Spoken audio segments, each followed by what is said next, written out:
You ask Tiger to solve. This deals with linear equations with one unknown. The final result is x equals -8. Let's solve it step by step.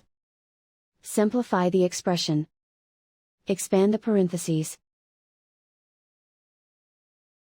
Simplify the arithmetic.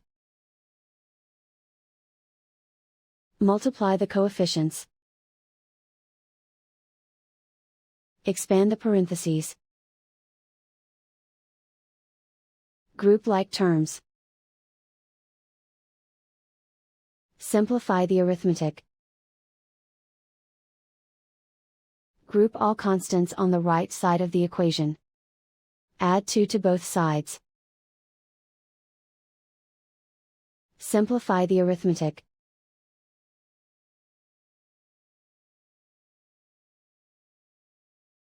Isolate the x.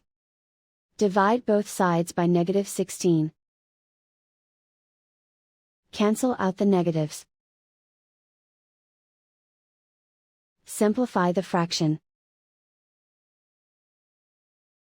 Move the negative sign from the denominator to the numerator. Find the greatest common factor of the numerator and denominator.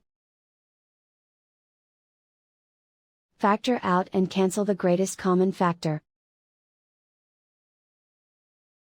And so the final result is x equals -8.